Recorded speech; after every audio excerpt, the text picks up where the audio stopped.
The huge crowd in Denver's football stadium exploded in applause as Barack Obama made history, becoming the first African American to accept a major party's nomination for president. With profound gratitude and great humility, I accept your nomination for presidency of the United States. The acceptance speech came in a dramatic setting on a crisp, clear night at the foot of the snow-capped Rocky Mountains. It gave the 47-year-old Hawaiian-born son of a Kenyan father and an American mother the opportunity to deliver his message of change to millions watching on television. Obama says America is at a defining moment, with the nation at war and the economy in turmoil. These challenges are not all of government's making, but the failure to respond is a direct result of a broken politics in Washington and the failed policies of George W. Bush. Obama then took on his general election opponent, John McCain, saying the country cannot afford 4 more years of Republican control of the White House. John McCain has voted with George Bush 90% of the time. Senator McCain likes to talk about judgment, but really, what does it say about your judgment when you think George Bush has been right more than 90% of the time? Aiming to gain support among middle-class voters, Obama promised to cut taxes for 95% of all working families and cut the country's reliance on oil from overseas.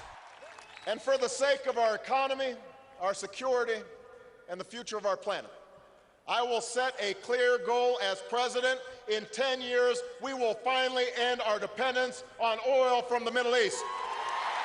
Obama told the convention delegates as commander-in-chief he will never hesitate to defend the nation, but would only send American troops into harm's way with a clear mission. I will end this war in Iraq responsibly and finish the fight against al-Qaeda and the Taliban in Afghanistan. I will rebuild our military to meet future conflicts, but I will also renew the tough, direct diplomacy that can prevent Iran from obtaining nuclear weapons and curb Russian aggression. Obama pledged to build new partnerships to defeat the threats of the 21st century, including terrorism and nuclear proliferation.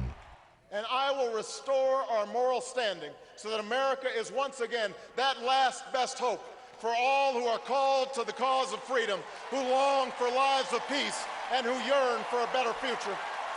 Obama's speech caps the Democratic Party's 4-day convention and came on the 45th anniversary of one of the most critical events of the American civil rights movement, Martin Luther King Jr.'s I Have a Dream speech. The event and this historic convention ended with colorful fireworks and red, white, and blue confetti falling on Obama, his family, and the huge crowd of supporters. Republicans hold their convention next week in Minneapolis-St. Paul, Minnesota, where McCain will become the party's presidential nominee. The candidates and the country will then turn their attention to the general election campaign and the November 4th vote for the next president of the United States. Meredith Buel, VOA News in Denver, Colorado.